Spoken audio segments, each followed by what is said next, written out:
ये 4 प्रकार के भोजन बेकार होता है। कौन से 4 प्रकार के भोजन है जो हमें करना नहीं चाहिए, जो हमें खाना नहीं चाहिए?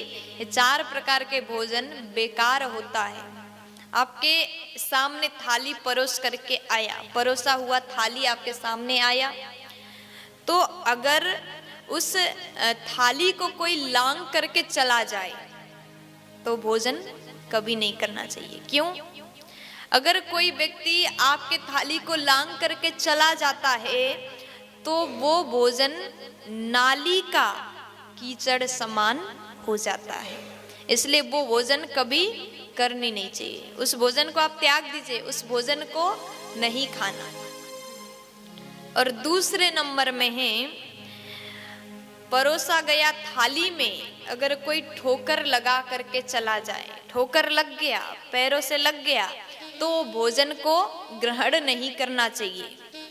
कभी भी ऐसा आप मत करिएगा, भूल से भी मत करना। क्यों नहीं करना चाहिए? ठोकर लग गया थाली में तो वो कीचड़ बराबर हो जाता है, इसलिए कभी भी ठोकर लगा हुआ थाली से उठा करके भोजन मत करिएगा, क्योंकि हम कीचड़ तो खाते नहीं हैं, इसलिए वो थाली को भी आप छोड़ दीजिए।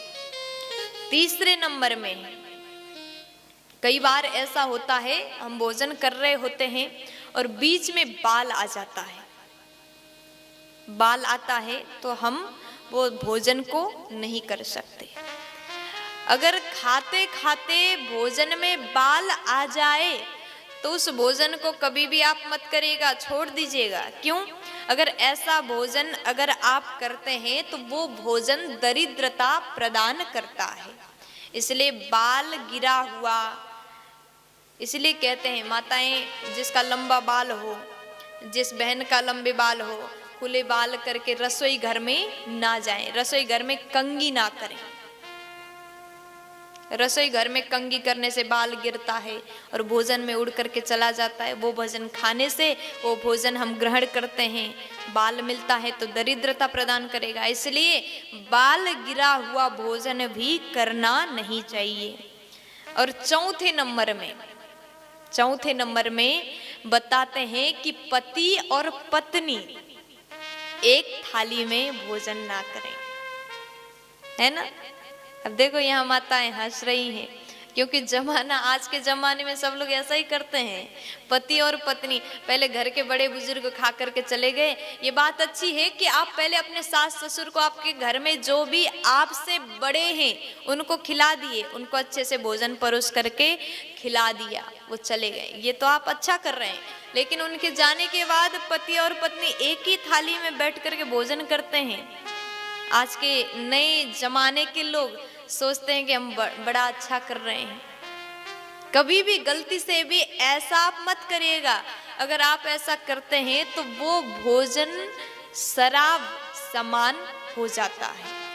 पति और पत्नी एक थाली में एक साथ भोजन करे तो मदिरा समान हो जाता है। और आप कहो मदिरा तो आप खाते, ग्रहण नहीं करते, पीते नहीं हैं, तो एक थाली में भोजन करना बंद कर दीजिए।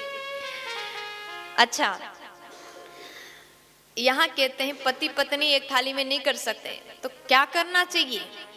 कुछ माताएं, ये ऐसा भी मैंने देखा है, पुराने माताएं, दादियां अपने पतिदेव के थाली में भोजन करते हैं। क्या ये गलत है? आपके मन में यही सवाल आ रहा होगा कि पतिदेव खाते हैं तो उसी थाली में हम खाते हैं, क्या ये भी गलत है? ये भी हमें छोड़ देना चाहिए? अगर आप ऐसा करते हैं तो आप कोई गलत नहीं कर रहे हैं। अगर आपके पति ने भोजन कर लिया, भोजन करके वो उठ करके चले गए और आप उसी थाली पर, उस थाली को धोए बिन, साफ किए बिन उसी थाली में भोजन करते हैं, तो आप ये कार्य आप कर सकते हैं। अगर आप ऐसा करते हैं तो तीर्थों के प्रसाद समान फल आपको मिलता है, इसलिए पति के थाली में पत्नी को खाना चाहिए।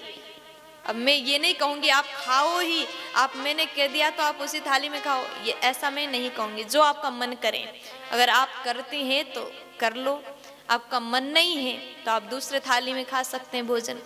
लेकिन ये 4 प्रकार के भोजन कभी भी मत करिएगा। जो मैंने अभी बताया, इस बात को और लोगों तक पहुंचाइए, शेयर करिए, ताकि ये नियम जो है सबको पता होना चाहिए। हर व्यक्ति को ये ज्ञान होना चाहिए, ये 4 प्रकार के भोजन सर्वदा निषेध। प्यार से बोलो, राधे राधे।